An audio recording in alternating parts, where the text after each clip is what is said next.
Hello students, तो हम आज शुरू करने वाले हैं Newton second law. Newton second law तो पता ही है क्या है, बट न्यूटन सेकंड लॉ का आज पूरा का पूरा डिटेल्स में पढ़ेंगे कि न्यूटन लॉ, न्यूटन जो हमें फिजिकल टू एम ए कहते हैं वो क्या हर टाइम वैलिड है। ठीक है, उसके बारे में डिटेल्स में पढ़ेंगे, कुछ न्यूमेरिकल्स करेंगे। तो आज का जो क्लास है वो बहुत इंटरेस्टिंग होने वाला है। तो शुरू करते हैं। ठीक है, तो कॉपी और पेन निकाल के बैठ जाओ। तो आपका स्वागत है हमारे चैनल में फिजिक्स सॉल्यूशन, आपका चैनल, मेरा चैनल। ठीक है, फिजिक्स सॉल्यूशन। तो शुरू करते हैं। तो लगा लो heading Newton second law. Okay, Newton's second law of motion, second law of motion. First law हमने लास्ट वीडियो में फर्स्ट लॉ के बारे में पढ़ा था। ठीक है, आज हम पढ़ेंगे Newton second law of motion. दिख रहा है, कोई दिक्कत नहीं है? ठीक है, Newton second law of motion. तो Newton second law of motion क्या कहता है? बेसिक जो क्लास 9 में पढ़ते हैं क्या पढ़ेंगे? Rate of change of moment. क्या बोला है? Rate of change, rate of change in momentum, rate of change in momentum is directly proportional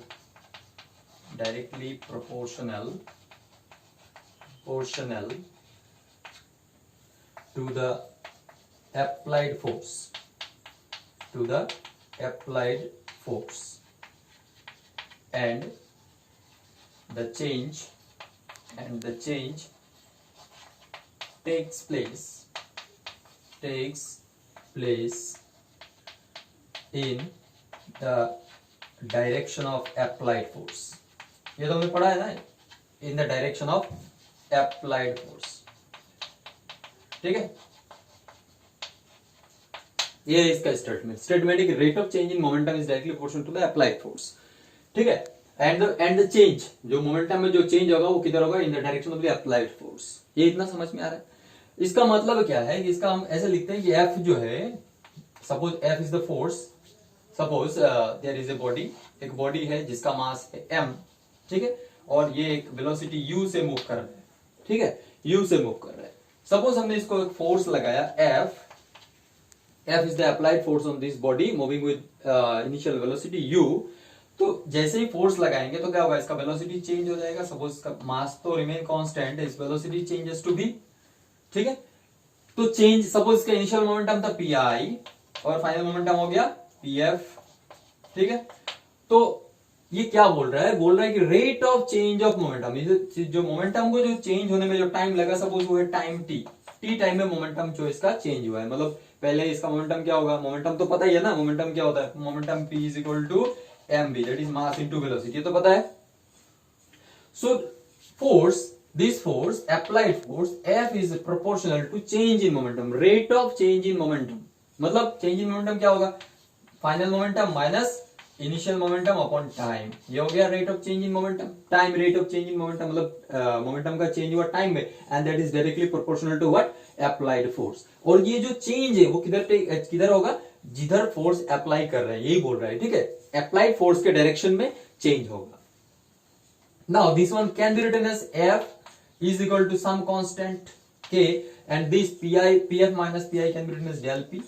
ठीक है, del p a अपॉन ये del t लिख देता हूं, change in time del t time change हुआ। ठीक है ना, इसको ऐसे लिख देते हैं, कोई प्रॉब्लम, कोई दिक्कत नहीं है। देखो ये जो k है ना, k जो है experimentally in all units, in experimentally in ऐसा यूनिट, इन सीजीएस यूनिट, ये k का वैल्यू होता है 1, k का वैल्यू होता है 1। So we can write this F is equal to what? Del P upon del T। तो ये हो गया हमारा Newton second law, F is equal to del P del T। लेकिन हमने क्या पढ़ा है सर? ये तो पढ़ा है कि F is equal to ma। तो न्यूटन सेकेंड लॉ, ये F is equal to ma Newton second law नहीं है। न्यूटन सेकेंड लॉ तो ये है, और ये क्या है? तो फिर ये क्या है सर? ये क्या है? तो ये है न्यूटन सेकेंड लॉ का एक particular case F is equal to ma होता है। पर्टिकुलर केस में हमेशा F is equal to ma नहीं होता है। ऐसा भी नहीं कि हमेशा F is equal to ma होगा, कि force equal to mass into acceleration होगा, नहीं। तो अभी इसके बारे में डिटेल्स में बात करते हैं। तो इतना नोट कर लो। ठीक है, इतना नोट कर लो कि न्यूटन सेकंड लॉ क्या है। ठीक है, पोज करके नोट कर लो। दिख रहा है? ओके, रब कर दो। ठीक है, रब कर देता हूं इसको। ठीक है, अब देखते हैं। देखो ये F is equal to ma क्या है। अब इसका खेल शुरू करते हैं। तो हमने क्या लिखा है? हमने लिखा है कि जो फोर्स है F is equal to what? del P upon del T, ये लिखा है। ठीक है, ये जो चेंज है अगर बहुत छोटा है, छोटे टाइम में छोटा चेंज है, छोटे टाइम में, छोटा टाइम इंटरवल में, एकदम बहुत छोटा इंटरवल में छोटा चेंज है, then this can be written as what, dp by dt. ये तो हमने बार बार पढ़ा है कि बहुत छोटे इंटरवल के लिए डेल पी को चेंज करके डीपी लिख देते हैं, डेल को चेंज करके डी लिख देते हैं, डिफरेंशियल फॉर्म में लिखा जा सकता है डीपी dt, ठीक है। अब ये पी क्या होता है, पी होता है मास इंटू वेलोसिटी। पी क्या है, मास इंटू वेलोसिटी, तो ऐसे लिख देते हैं d dt mass into velocity, लिखा जा सकता है m b, p is equal to m b. अब अगर मास अगर कांस्टेंट है, ध्यान से देखो, मास अगर कांस्टेंट है then we can take m outside और इसको डिफरेंशिएट कर सकते हैं डीवी बाई डी, ठीक है। मास अगर कांस्टेंट है तो ये क्या हो जाएगा, M A, D V D T क्या होता है, एक्सेलरेशन होता है। So F is equal to M A, F is equal to M A when only valid for constant mass, constant mass हो तब ये वैलिड होगा, ये हमेशा वैलिड नहीं होता है, जरूरी नहीं कि हर टाइम वैलिड हो, ये कांस्टेंट मास होगा तभी वैलिड होगा। ये क्या है, न्यूटन सेकंड लॉ है, बिल्कुल न्यूटन सेकंड लॉ ही है, लेकिन न्यूटन सेकंड लॉ का एक पर्टिकुलर केस है जब मास कांस्टेंट रहता है तो F इक्वल टू एम हो जाता है, लेकिन हमेशा ये यूज होगा क्या, नहीं, लेकिन न्यूटन सेकंड लॉ हमेशा यूज होगा, हाँ न्यूटन सेकंड लॉ हमेशा यूज होगा। न्यूटन सेकंड लॉ क्या कहता है, ये कहता है, न्यूटन सेकंड लॉ तो ये कहता है या फिर ये कहता है, न्यूटन सेकंड लॉ क्या कहता है, F is equal to dv dt, ये हमेशा एप्लीकेबल है, but this one is not applicable everywhere, it is applicable only for constant mass, ठीक है। तो अगर कांस्टेंट मास ना हो तो क्या अप्लाई करेंगे सर, क्या अप्लाई करेंगे, ये अप्लाई करेंगे F is equal to dv dt, ठीक है। क्योंकि ये जो है न्यूटन सेकंड लॉ वैलिड है, हर जगह वैलिड है, लेकिन ये वाला न्यूटन सेकंड लॉ का ये वाला जो पार्ट है, जो पर्टिकुलर केस है, वो वैलिड है only for particular case when mass is constant, ठीक है। जैसे एग्जांपल ले लेते हैं, सपोज कि एक हम ऐसे ले लेते हैं, ये एक बलून है, एक बलून ले लेते हैं, ठीक है, एक बलून ले लिया, ठीक है, इसमें से ये हवा खुला हुआ है, सपोज बलून को फुला के छोड़ दिया तो क्या होता है, हवा निकलता है, तो जब हवा निकलेगा इसका मास m था, जब हवा भरा हुआ था इसका मास m था, ठीक है।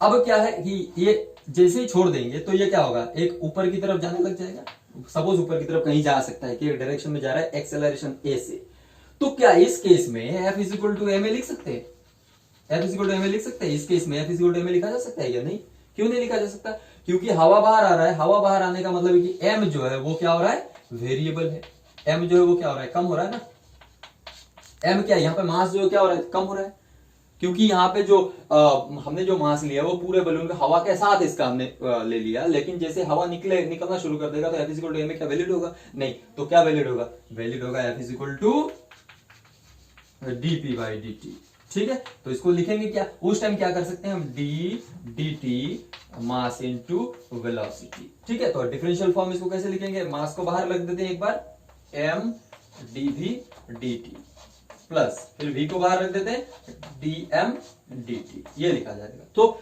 ये वाला जो है, ये जो इक्वेशन है ये हमेशा वैलिड है, याद रखना, ये जो इक्वेशन हमने लिखा कि m dv dt plus v dm dt, this one is valid in each and every case, her case में ये वैलिड है, ठीक है। या फिर हम कोई दूसरा केस ले लेते हैं ना, रॉकेट ले लेते हैं, एक रॉकेट, ऐसे एक रॉकेट ले लो, ठीक है, रॉकेट है, तो रॉकेट का क्या होता है, जो उसका फ्यूल है वो फ्यूल क्या होता है, फ्यूल के अंदर ही होता है, तो इसका जो मास है वो क्या होता रहता है, चेंज होता रहता है, फ्यूल जो इसका मास अगर इनिशियली m था, तो फ्यूल जब जलेगा, रॉकेट ऊपर की तरफ जाएगा, तो उस पर फोर्स लगेगा F, थ्रस्ट मिलेगा उसको, हवा थ्रस्ट देगा F, उसका एक्सेलरेशन होगा a, तो ये F is equal to m यहाँ पे नहीं लिख सकते, F is equal to m नहीं लिख सकते यहाँ पे।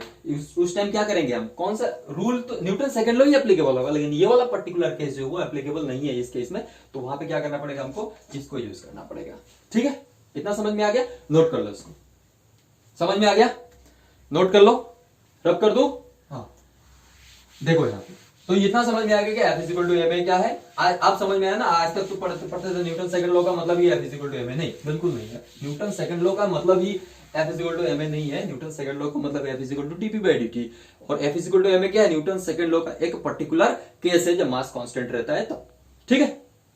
अब देखते हैं कुछ इस पे कुछ क्वेश्चंस देखते हैं, ठीक है, क्वेश्चंस देखते हैं। सपोज एक क्वेश्चन लेता हूं मैं, एक क्वेश्चन लेता हूं, सपोज यहां पे हमने एक क्वेश्चन लिया कि एक ब्लॉक है, और एक ब्लॉक है, ठीक है, एक ब्लॉक है, दो ब्लॉक है, इसको हमने टेबल पे रखा हुआ है, ठीक है, ये टेबल पे रखा हुआ है, इस ब्लॉक का मास है m1 और इस ब्लॉक का मास है m2, ठीक है। यहां से और एक चीज सीखेंगे हम, फ्री बॉडी डायग्राम के बारे में भी सीखेंगे जो हमें यूज करना है। तो कंसेप्ट लेना है यहां पे कि सपोज हमने इस पे फोर्स लगा दिया F, ठीक है, फोर्स लगा दिया F, तो बोलेगा कि चलो यहां पे क्वेश्चन है कि find the acceleration and the force between m1 and m2, ठीक है। यहां पे ऐसा क्वेश्चन है कि हमने ऐसा फोर्स लगाया m1 m2 पे, m1 m2 क्या है, दो ब्लॉक है आपस में चिपके हुए, हमने m1 पे फोर्स लगाया F, तो इनका एक्सेलरेशन क्या होगा, ठीक है, और इस m1 और m2 के बीच में फोर्स कितना लगेगा वो देखना है, ठीक है। तो लोग क्या सोचेंगे m1 और m2 के बीच में क्या फोर्स, सर यही तो लग रहा है, F लगा रहे हैं तो यही तो लग रहा है, नहीं ऐसा नहीं है, F लगा रहे हम, F तो लगा रहे m1 पे, ठीक है, but we are not applying on m2, apply नहीं कर रहे, कौन अप्लाई कर रहा है, m1 जो है मास वो m2 को धक्का दे रहा है, ठीक है, तो क्या F4 से ही देगा, जरूरी नहीं है, ठीक है, क्या देगा वो हम निकालेंगे। तो इसके लिए हमें फ्री बॉडी डायग्राम का इस्तेमाल करना, क्या करना पड़ेगा, free body diagram. Free body diagram क्या है, फ्री बॉडी डायग्राम क्या है, ये लिख के रखो, फ्री बॉडी डायग्राम किसे कहते हैं।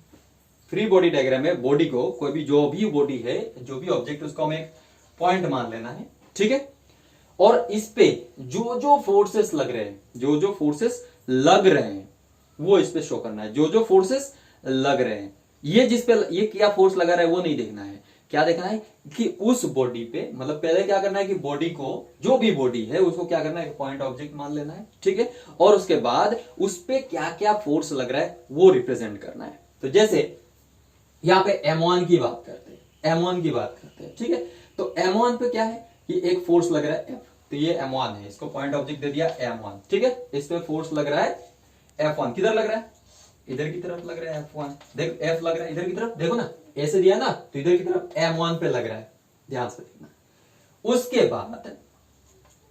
बाद अब देखो ये m1 और m2 क्या है, आपस में जुड़े हुए, m1 m2 के आपस में जुड़े हुए, तो m1 को m2 एक रिएक्शन देगा, एक्शन रिएक्शन, क्योंकि जब F से धक्का देंगे तो m1 क्या करेगा, m2 को धक्का देगा, ठीक है, प्रेस करेगा, प्रेस करने से क्या होगा कि m2 जो है वो m1 को एक रिएक्शन देगा, ठीक है, क्योंकि m1 क्या कर रहा है, m2 को एक एक्शन दे रहा है, तो एक्शन का, हर एक एक्शन का क्या होता है, एक रिएक्शन होता है, तो m2 m1 को रिएक्शन देगा इधर की तरफ R, रिएक्शन देगा R, तो इस पे किधर एक और फोर्स लग रहा है R, ठीक है।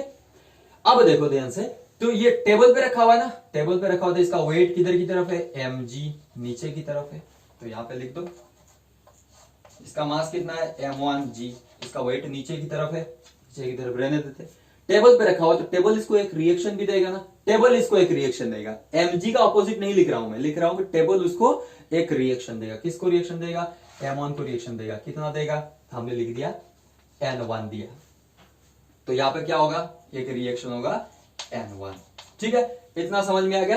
ये हो गया m1 बॉडी जो है उस पे क्या क्या फोर्सेस लग रहे हैं, ठीक, इसी तरह से हम m2 बॉडी पे m2 जो बॉडी है उस पे क्या क्या फोर्स लग रहा है वो रिप्रेजेंट करते हैं, ठीक है। देखो m2 पे कौन है, m2 पे F लग रहा है क्या, नहीं, F तो हम m1 पे लगा रहे हैं, F कहां पे लगा रहे हैं, m1 पे, we are applying F on m1 not on m2, so m2 पे कोई F नहीं आएगा क्योंकि हमने F अप्लाई नहीं किया, तो कौन आएगा। अब देखो यहाँ पे ये m1 क्या कर रहा है, m2 को एक एक्शन दे रहा है ना, कितना एक्शन दे रहा है, R दे रहा है, उसी के बदले तो उसको रिएक्शन मिल रहा है R, तो इस पे एक रिएक्शन मिल रहा है R, और रिएक्शन का एक्शन का डायरेक्शन किधर है, इधर की तरफ, क्योंकि फोर्स हमने m1 पे फोर्स किधर लगाया, इधर लगाया, तो m1 m2 को उधर की तरफ धक्का देगा, मतलब उधर की तरफ एक्शन का जो फोर्स ऑफ एक्शन जो होगा उधर की तरफ होगा, तो उसका डायरेक्शन ये है। उसके बाद इस पे रिएक्शन किधर होगा, ये टेबल की वजह से रिएक्शन किधर होगा, ऊपर की तरफ, इसमें लिख देता हूं n2, इस पे एक फोर्स रिएक्शन लग रहा है n2, ठीक है, इसका वेट किधर एक्ट कर रहा है, नीचे की तरफ, वेट तो हमेशा किधर एक्ट करता है, नीचे की तरफ, m2g, ठीक है। अब देखो यहाँ पे ये दोनों क्या है, दोनों आपस में जुड़े हुए हैं, तो F1 को जब फोर्स लगाएंगे तो m1 m1 को जब फोर्स लगाएंगे तो m1 जिस एक्सेलरेशन से आगे की तरफ बढ़ेगा उसी एक्सेलरेशन से तो m2 भी आगे की तरफ बढ़ेगा, क्योंकि m1 और m2 आपस में क्या हुए, चिपके हुए। So their common acceleration is a, their common acceleration is a। ठीक है, अब यहां पे देखो इस डायग्राम, दो डायग्राम से हम एक्सेलरेशन क्या है और m1 और m2 के बीच में फोर्स क्या है वो निकाल सकते हैं। तो हमने देख लिया कि m1 और m2 के बीच में फोर्स क्या है, r ही जो है वही तो फोर्स है m1 और m2 के बीच में, और इसका एक्सेलरेशन a है, तो हमको a और r निकालना है। ठीक है, तो कैसे निकलेगा, ये दो डायग्राम से निकलेगा। देखो ये जो हमने फ्री बॉडी डायग्राम बनाया है यहां से निकलेगा। तो ध्यान से देखो, बॉडी किधर की तरफ जा रहा है, इधर की तरफ जा रहा है, तो एक्सेलरेशन है। किधर की तरफ जा रहा है, इधर की तरफ जा रहा है, एक्सेलरेशन है। m1 भी एक्सेलरेशन इधर की तरफ जा रहा है, m2 भी इधर की तरफ जा रहा है कि नहीं, डायग्राम के साथ मैच करना। अब जा रहा है मतलब यहाँ पे फोर्स देखो, ये F इधर की तरफ लग रहा है, R इधर की तरफ लग रहा है, F इधर की तरफ लग रहा है, R इधर की तरफ लग रहा है। तो नेट फोर्स यहाँ पे कितना है, F माइनस R है। न्यूटन सेकंड लॉ का इस्तेमाल करेंगे। अब यहाँ न्यूटन सेकंड लॉ का पर्टिकुलर केस यूज करेंगे, क्योंकि यहाँ पे मास क्या है, कांस्टेंट है। तो net force F minus R is equal to mass into acceleration, मतलब m1 इंटू a। ठीक है, m1 इंटू a। तो इस वाले से क्या इक्वेशन बना कि F, क्योंकि इधर की तरफ जा रहा है ना, बॉडी इधर की तरफ जा रहा है, तो ये पॉजिटिव है और ये नेगेटिव मान लिया, तो F minus a, F minus R, ये नेट फोर्स हो गया। F उधर की तरफ, R इधर की तरफ, तो नेट फोर्स कितना लग रहा है बॉडी पे, F minus R is equal to ma। यही तो है Newton second law, F is equal to ma। Newton second law का पर्टिकुलर केस क्या था, F is equal to ma, और यहाँ पे F is equal to ma use कर सकते हैं। हाँ यूज कर सकते हैं, क्योंकि बॉडी का मास m1 है और हमने मास को कांस्टेंट रखा हुआ है। ठीक है, तो F minus R is equal to ma लिखा जा सकता है। F is equal to R है, कौन सा F यहाँ पे जो F होता है ना, ये F जो होता है वो नेट F होता है। नेट फोर्स कितना लग रहा है बॉडी पे, नेट फोर्स, टोटल फोर्स कितना लग रहा है, तो टोटल फोर्स यहाँ पे F माइनस R लग रहा है, इज इक्वल टू m1 होगा। अब यहाँ पे टोटल फोर्स कितना है, यहाँ पे एक ही फोर्स इधर की तरफ R है, बस R है। ठीक है, और R इज इक्वल टू क्या होगा, यहाँ पे इसका मास है m2 इंटू a, तो R is equal to m2 into a। ठीक है, तो यहां से हमें मिल गया कि R क्या होगा, R का वैल्यू मिल गया, R is equal to m2a। ठीक है, और यहाँ पे से मिला F minus R is equal to m1 है, तो यहाँ पे एक्सेलरेशन ये जो a है ये दोनों यहाँ दोनों से मिल जाएगा। ठीक है, इन दोनों से a मिल जाएगा। क्या मिलेगा, देखो इसको यहाँ पे सब्सटीट्यूट कर दे, R का वैल्यू यहाँ पे सब्सटीट्यूट कर दे, तो क्या मिलेगा हमको, F is equal to F minus m2 into a is equal to m1a लिखा जा सकता है। या फिर F इज इक्वल टू, यहाँ पे a कॉमन है, ये उधर जाएगा तो प्लस हो जाएगा, सो m1 प्लस m2।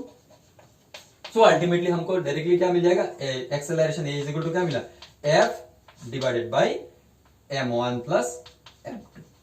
ठीक है, तो इस तरह का सिस्टम में ना, इस तरह का सिस्टम में शॉर्टकट यूज करना है। अगर इतना सब नहीं यूज करके शॉर्टकट यूज करें, तो अगर इस तरह का कुछ दिया हुआ है तो हम डायरेक्टली यूज कर सकते हैं। एक्सेलरेशन निकालना होगा तो applied force divided by net force. ये अप्लाइड फोर्स मतलब यहाँ पे नेट फोर्स है, net force divided by total mass, net force divided by total mass.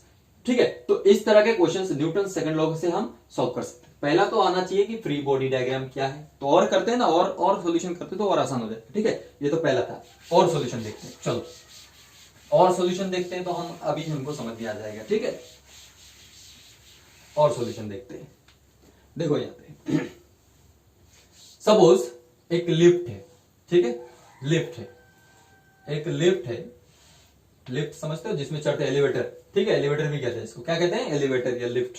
इसमें एक बंदा है, खड़ा है। ठीक है, कोई आदमी है, कोई आदमी है, मेरे जैसा पतला आदमी यहाँ पे खड़ा है। ठीक है, हवा में नहीं खड़ा है।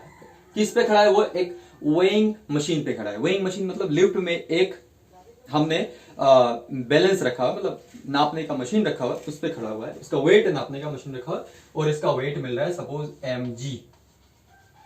mg, इसका वेट है mg। ठीक है, तो अभी थोड़ा पहले पढ़ा कि वो कहां खड़ा है, सरफेस पे खड़ा है, तो वो सरफेस इसको एक रिएक्शन देगा। सरफेस ने एक रिएक्शन इसको दे दिया ऊपर की तरफ r। ठीक है, ठीक है। नाउ अगर इफ नंबर देखो, if a is equal to 0, a is equal to 0, a is equal to 0 का मतलब क्या है, यहाँ पे a इज इक्वल टू 0 लिखा है। a इज इक्वल टू 0 का मतलब है कि या तो ये लिफ्ट रेस्ट में है, या फिर यूनिफॉर्म वेलोसिटी, यूनिफॉर्म स्पीड से ऊपर या नीचे की तरफ जा रहा है। मतलब ऐसे सोचो कि if that is if a is equal to 0, that is the lift is at rest और यूनिफॉर्म मोशन में, ठीक है, यूनिफॉर्म मोशन में, मतलब moving uniformly with constant velocity, ऐसे बोल सकते हैं, कांस्टेंट वेलोसिटी से मूव कर रहा है, ठीक है, तभी तो ए जीरो होगा, और रेस्ट में रहेगा तब भी ए क्या होगा, जीरो होगा।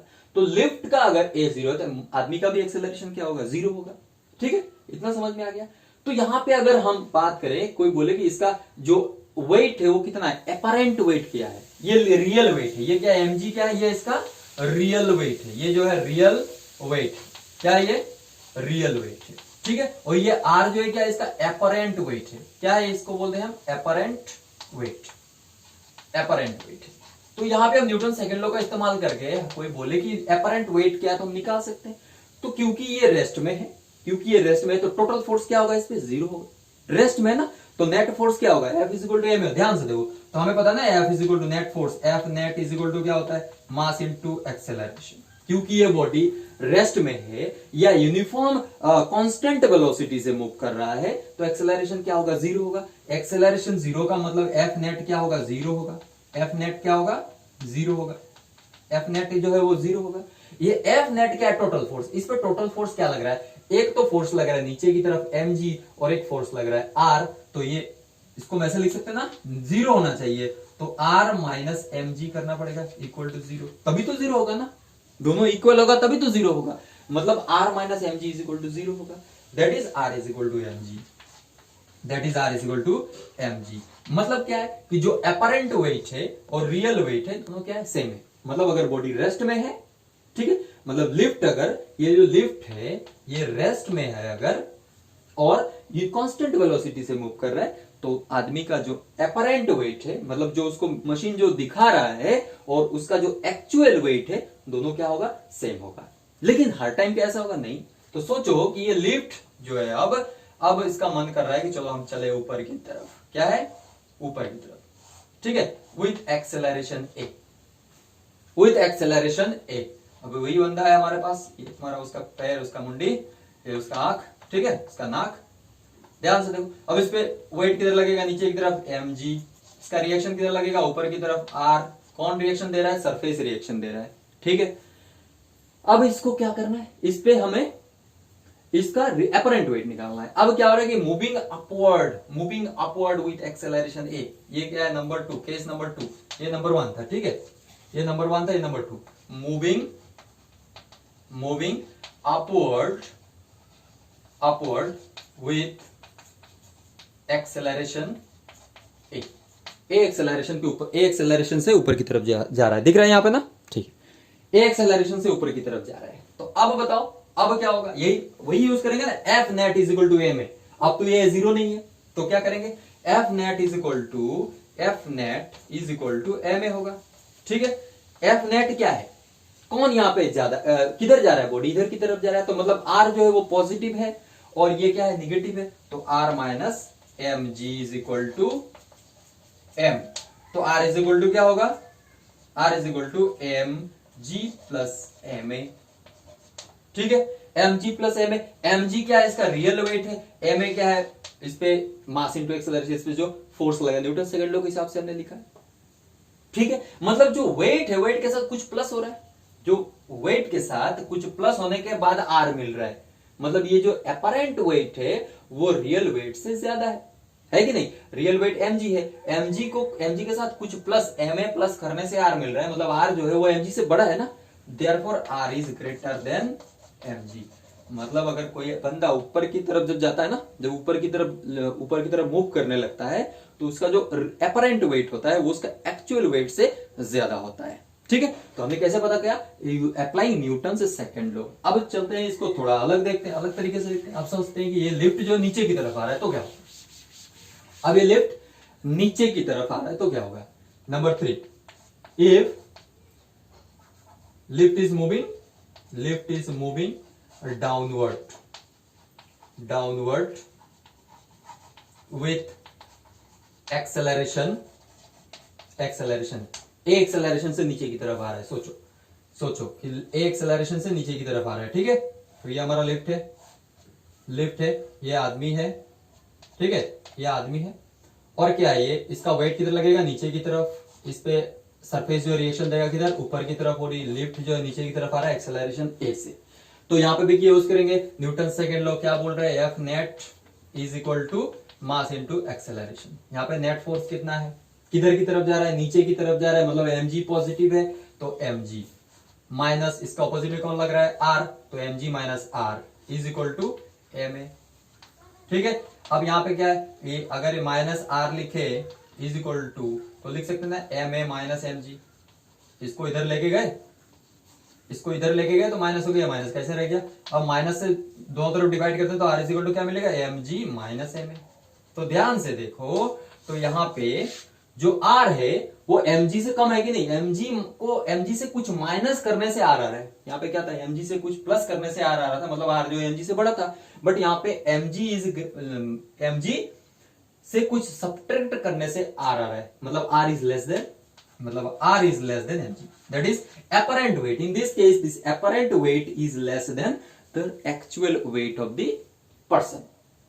ठीक है, मतलब मशीन जो रीडिंग दिखा रहा होगा वो क्या दिखा रहा होगा, गलत दिखा रहा होगा। गलत क्या मतलब, गलत तो दोनों टाइम दिखा रहा होगा, बट क्या दिखा रहा होगा, कम दिखा रहा होगा। वैल्यू जो है उसका कम दिखा रहा होगा, मतलब उसका वेट अगर सब मान लो 50 केजी है तो मशीन उसको 50 केजी से कम दिखा रहा होगा। कब कम दिखा रहा होगा, जब बॉडी नीचे की तरफ with some acceleration a downward की तरफ जा रहा है तब। और जब ऊपर की तरफ जाएगा तो अगर उसका वेट 50 केजी है तो उसका वेट क्या दिख रहा होगा, मशीन पे कितना दिख रहा होगा थोड़ा सा ज्यादा। ठीक है, ये बहुत आसान था। अब मान लो कि अगर number 4, if a is equal to G, a is equal to G, ये जो a है एक्सेलरेशन, नीचे का आने का एक्सेलरेशन a है, अगर वो acceleration is equal to g हो जाता है, g मतलब एक्सेलरेशन ड्यू टू ग्रेविटी के बराबर हो जाता है। ग्रेविटी के बराबर मतलब क्या है, free fall. Acceleration due to gravity का मतलब क्या है कि फ्री फॉल, नीचे फ्री फॉल। अब रस्सी टूट गया, सीलिंग जो लिफ्ट है उसका ऊपर जो तार होता है ना, तार से लटका रहता है ना, तार पे ही तो ऊपर नीचे जाता तार अगर टूट गया तो अब लिफ्ट का क्या होगा, धड़ाम से नीचे जाएगा, तो फ्री फॉल हो जाएगा। वो क्या हो जाएगा, फ्री फॉल हो जाएगा। फ्री फॉल होने का मतलब कि एक्सेलरेशन जो होगा वो एक्सेलरेशन ड्यू टू ग्रेविटी होगा। अगर एक्सेलरेशन ड्यू टू ग्रेविटी हो जाता है तो mg और mg ये भी क्या हो जाएगा, g हो जाएगा। तो हम क्या लिख सकते हैं, r is equal to mg, ये mg तो mg रहेगा, माइनस नीचे आने से माइनस होता है ना, ma, अब a क्या हो गया, g हो गया, तो ये भी क्या हो जाएगा, mg इज इक्वल टू 0। तो r इज इक्वल टू 0, मतलब अब उसका वेट क्या हो जाएगा, 0 हो जाएगा। बंदे का वेट क्या हो जाएगा, 0 हो जाएगा। वेट 0 कब होता है, जब वेट 0 हो गया, वेट 0 तो ये फ्री फॉल हो गया ना, ये बॉडी क्या हो गया, फ्री फॉल हो गया। It is falling only under the action of gravity, acceleration is equal to acceleration due to gravity, and at this condition the body is weightless. उस टाइम आदमी का कोई वेट ही नहीं रहेगा। ठीक है, और जो मशीन है वो 0 रीडिंग दिखाएगा, रीडिंग ही नहीं देगा, 0 रीडिंग रहेगा उसका। ठीक है, क्योंकि इसका वेट जो है वो वेटलेस हो जाएगा। लेकिन एक्चुअल वेट उसका 50 केजी, सपोज 50 केजी था तो 50 केजी वेट रहेगा उसका एक्चुअल। लेकिन उस टाइम जब उसका एक्सेलरेशन ड्यू टू ग्रेविटी के बराबर एक्सेलरेशन हो जाएगा और नीचे की तरफ आएगा, then the body will become weightless. ठीक है, वेटलेस। ये चीज कहां पे होता है, सैटेलाइट में जैसे स्पेस स्टेशन में कोई रहता है ना, तो वहां पे भी कुछ इसी तरह का खेल होता है। वहां पे आदमी जो वेटलेस होता है। ठीक है ना, या फिर कोई सैटेलाइट में कोई घूम रहा है तो उसमें अगर कोई चीज है तो वो भी वेटलेस होती है, क्योंकि वो सब फ्री फॉलिंग ऑब्जेक्ट होते हैं। वो क्या होते हैं, फ्री फॉलिंग ऑब्जेक्ट्स होते हैं। ठीक है, तो ये एक चीज समझ में आ गया। अब मानते हैं कि बॉडी अगर एक्सेलरेशन ड्यू टू ग्रेविटी से नीचे की तरफ आए तो क्या होगा। ये सब चीज जो है ना, ये अगर कोई पायलट बनेगा तो ये सब चीज फील करेगा। पायलट जो होते हैं ना, ये जितना भी पढ़ा रहा हो, लिफ्ट हो या प्लेन हो या फाइटर प्लेन हो, उसमें ये सब चीजें जो है ना पूरी की पूरी एप्लीकेबल है। और ये सब चीज रियल प्रैक्टिकल लाइफ में फील होता है उस जगह पे। वहां पे फाइटर प्लेन में इसको पूरा का पूरा जो पायलट होता है, जो एयरफोर्स वाले जो पायलट्स होते हैं, वो इसको पूरा का पूरा फील करते हैं, क्योंकि वो धड़ाम से ऊपर जाते हैं, धड़ाम से नीचे आते हैं। ठीक है, अपने फाइटर प्लेन को लेके तो गिरते नहीं है, फिर भी क्या होता है, ऊपर की तरफ जाते हैं, नीचे की तरफ आते हैं ना, अलग अलग स्टंट करते हैं। तो वो ये पूरा का पूरा जो उनका जो जितना भी दिखा रहा हूं सब फील करते हैं, वो प्रैक्टिकली फील करते हैं। यहाँ पे हम पढ़ के फील ले रहे हैं और वहां पे वो लोग प्रैक्टिकली फील करते हैं। तो number 5, if a is greater than g। ठीक है ना, कभी बोलते हैं ना कि 5G सूट 3G सूट है, 3G सूट लगाते हैं फाइटर, जो फाइटर प्लेन में जो पायलट्स होते हैं ना वो जी सूट लगाते हैं। जी सूट मतलब ग्रेविटी को झेलने लायक सूट लगाते, कपड़ा होता है उनका, ठीक है। नॉर्मल कपड़ा पहन के जाएंगे तो नहीं होगा, समझ रहे हैं ना, तो मुश्किल होगा चलाना। तो A इज इक्वल टू जी होने से क्या होगा, A इज इक्वल टू जी होने से, A ग्रेटर देन जी होने से क्या होगा। A इज इक्वल टू जी का मतलब कि ये वेटलेस हो जाएगा, वेटलेस का मतलब लिफ्ट में उड़ने लगे, उड़ सकता है आदमी, ठीक है ना। लेकिन A ग्रेटर देन जी हो जाए तो क्या होगा, एक्सेलरेशन ड्यू टू ग्रेविटी से भी ज्यादा अगर ग्रेविटी एक्सेलरेशन उसका हो गया तो क्या होगा। देखो यहाँ पे R इज इक्वल टू हमने लिखा है नीचे की तरफ आ रहा है तो mg माइनस ma लिखा है, नीचे की तरफ आने से mg माइनस ma लिखा है। अब देखो कि अगर A, ये जो A है G से बड़ा है, G से बड़ा है तो obviously ma is greater than mg, क्योंकि m तो कांस्टेंट है। ma is greater than mg, यहां पे ma क्या हो जाएगा, ma is greater than mg। तो ma जो ये वाला टर्म क्या है, बड़ा है, और ये टर्म क्या छोटा है, तो छोटे से बड़े को माइनस करेंगे तो r क्या आएगा, एक निगेटिव आएगा।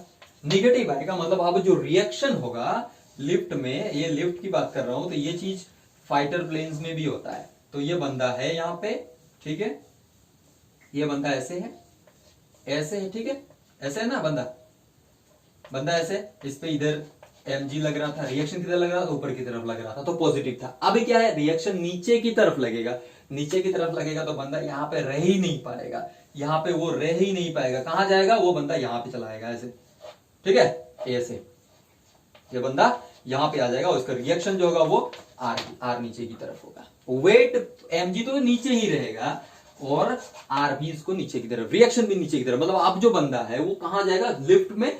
इस केस में क्या, लिफ्ट में उड़ रहा होगा, और इस केस में लिफ्ट में क्या हो जाएगा, वो सीलिंग में चिपक जाएगा। इसलिए फाइटर प्लेन में जो एयरफोर्स पायलट होते हैं वो क्या करते हैं, पूरा का पूरा उनका सीट बेल्ट जो है वो बहुत ही मजबूत होता है, सीट के साथ पूरे जुड़े रहते हैं। नीचे आए तो भी वो मतलब, वरना क्या होगा, अगर मान लो सीट बेल्ट नहीं लगाया, गलती से सीट बेल्ट खुल गया तो क्या होगा, जब फ्री फॉल नीचे की तरफ गिरने लग जाएगा, free fall acceleration due to gravity, तो वो तो क्या कॉकपिट में उड़ने लग जाएगा, ठीक है ना, तो कंट्रोल कैसे करेगा। और अगर एक्सेलरेशन ड्यू टू ग्रेविटी से ज्यादा आ गया तो वो तो कॉकपिट के सीलिंग में चिपक जाएगा, तो कंट्रोल कैसे करे। इसलिए वो क्या करते हैं, पूरा का पूरा परफेक्ट सूट होता है उनका, परफेक्ट सीट बेल्ट होता है, सब कुछ मतलब पूरा का पूरा इस चीज को वो लोग फील करते हैं, वहां पे प्रैक्टिकली फील करते हैं। जो हम यहाँ पे पढ़ के फील कर रहे हैं वो लोग प्रैक्टिकली इसको फील करते हैं। तो यहाँ पे समझ में आ गया कि ये है न्यूटन सेकंड लॉ का इस्तेमाल करके हमने देखा कि रिएक्शन यहाँ पे नेगेटिव होगा, मतलब जो बंदा है वो ग्राउंड पे टिक नहीं पाएगा, सीलिंग पे जाके चिपक जाएगा। कब चिपक जाएगा, जब एक्सेलरेशन ड्यू टू ग्रेविटी, जो एक्सेलरेशन ऑफ द लिफ्ट नीचे आने के वक्त एक्सेलरेशन ड्यू टू ग्रेविटी से अगर एक्सेलरेशन ज्यादा है तो, ठीक है। तो इतना समझ में आ गया। तो ये हमने Newton second law of motion का कुछ एप्लीकेशन देखा। अभी और एक देख लेते हैं, चलो और एक देख लेते हैं, ठीक है, और एक देखते हैं और क्लियर हो जाएगा, ठीक है। और देखते हैं,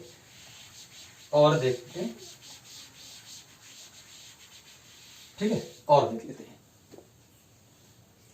सपोज यहाँ पे, अब चलो यहाँ पे 3 ब्लॉक बना देते हैं, ठीक है, 3 ब्लॉक बना देते हैं, ये एक ब्लॉक, ये एक ब्लॉक, ये एक ब्लॉक, 3 ब्लॉक बना दिया, तीनों को हमने टेबल पे रख दिया, ठीक है। 3 ब्लॉक है, इस पे हमने फोर्स लगाया m, इसका मास है m1, इसका मास है m2, इसका मास है m3। तो चलो अभी बताओ कि m2 एंड m3 के बीच में जो रिएक्शन होगा वो क्या होगा। m2 reaction between